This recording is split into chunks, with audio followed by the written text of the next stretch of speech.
On the morning of June 3, 1998, a German family was enjoying their train journey while sipping coffee.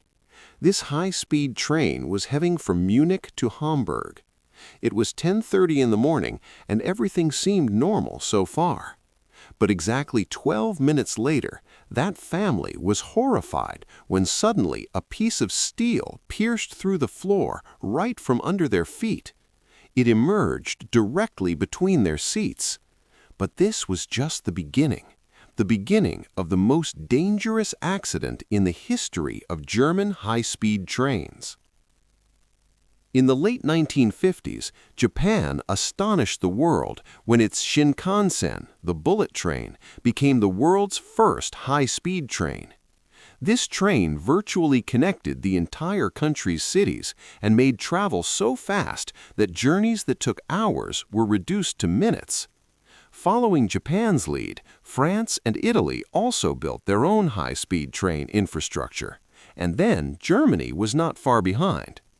Germany initiated its own high-speed train project named ICE, or Intercity Express. When these trains debuted in 1980, the world thought this was the future of trains. They incorporated every conceivable feature: aerodynamic design, the use of modern computers, and unparalleled comfort. Everything seemed perfect. But every perfect system has a hidden weakness within it. And the weakness of the ICE trains was their wheels. The ICE Generation 1 train's wheels were initially built with a monoblock design, meaning the entire wheel was made of a single solid steel, which was strong, cheap, and reliable. However, a problem was noticed with these monoblock wheels.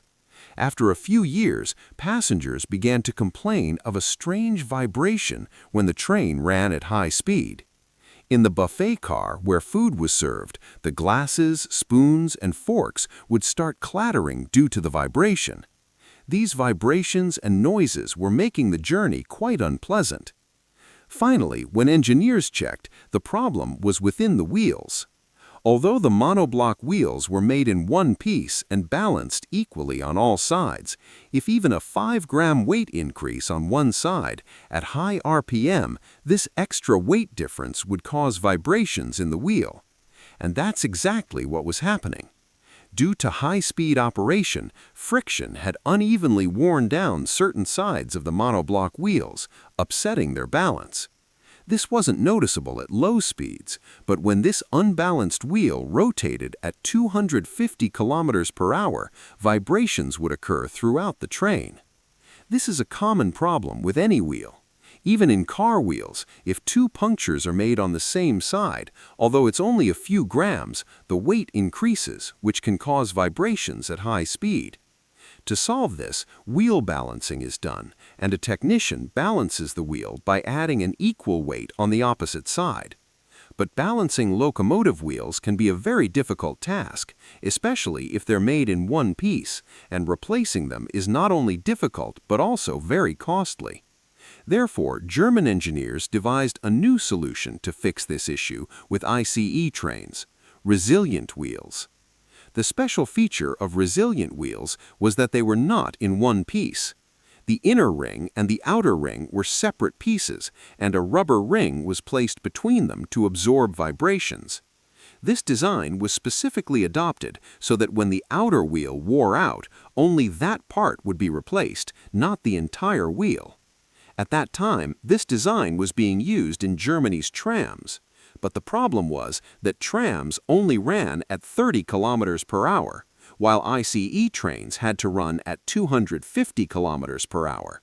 This was a huge issue, the intricacies of which you will learn about later. But at the time, no one paid attention to this.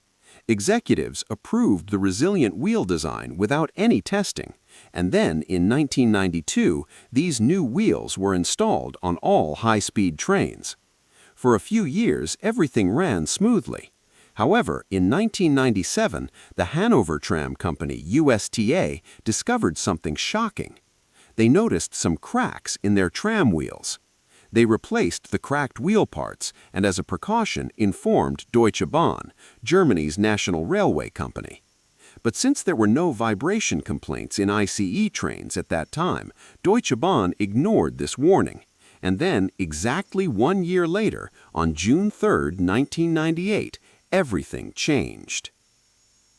At 10:30 a.m., ICE 884 departed from Hanover station for Hamburg. The train had a total of 14 coaches, 2 power cars, and 12 passenger cars. Inside were 287 passengers and 8 crew members. When leaving Hanover station, everything was normal. In coach number 1, George Dittman was traveling with his family. Their journey was going pleasantly, but a few minutes later, something suddenly hit the train's floor, and the next moment, a piece of steel pierced through the floor and emerged between 2 seats. This sharp piece of steel was actually a fragment of a wheel. Seeing this, George and his family immediately panicked, as if the ground had slipped from under their feet. If that piece of iron had been slightly to the left or right, his family would not have survived. He immediately sent his wife and children to the adjacent compartment and went to find the conductor. The conductor was in the 3rd coach at the time. George explained everything to him, but according to company policy, the conductor could not stop the train until he had seen the problem himself, so both headed towards the 1st coach. The train was still running at 200 kilometers per hour, and vibrations were gradually increasing. By the time the conductor and George reached the 1st coach, the train had already traveled 3 kilometers further and was about to pass through a dangerous section where tracks split. The broken wheel fragment was still hanging under the train, scraping along the track.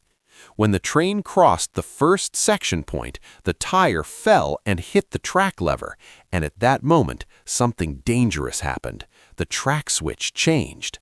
Now the train's 1st and 2nd coaches were on one track, but the 3rd coach went onto another track. This meant the front and rear were moving in different directions. The train's body twisted, and coach number 3 collided directly with a concrete pillar of a bridge. This horrific collision broke half of the bridge.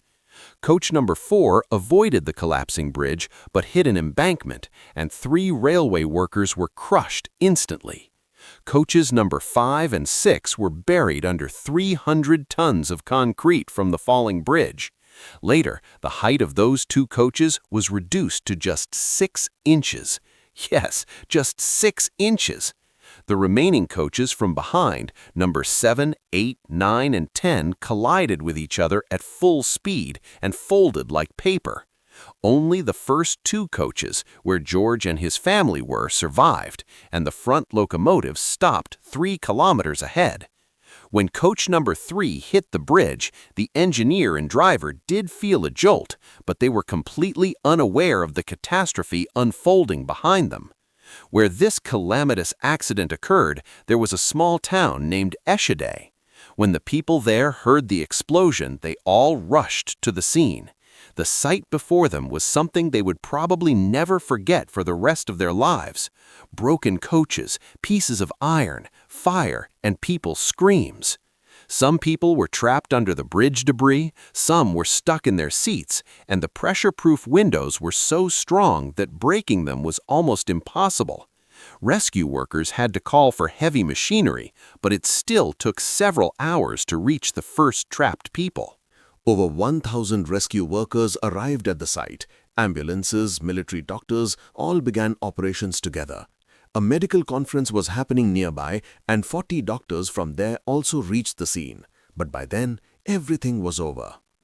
In this accident, a total of 101 people were killed, 88 were found seriously injured, and about 100 people received minor injuries. Those who were in the first 2 coaches fortunately survived. German high-speed trains, once considered the safest in the world, saw that impression shattered by the Eschede disaster. This accident shocked not only Germany, but also people in France, Italy, and Japan who used high-speed train networks. When investigators analyzed the entire site, initially it seemed as if a car had entered the track. But when they saw the wheel fragment that had pierced the floor of coach number 1, everything began to become clear. Logs were checked, and it was found that there had been 8 reports of a flat spot issue in that same train wheel before. Yet it was not replaced. Crack detection machines were available, but visual inspections were still done with the help of a torch. The company would dismiss it, saying those machines gave false alarms. In 1992, a German research organization named Fraunhofer had issued a warning that resilient wheels on high-speed trains could be dangerous.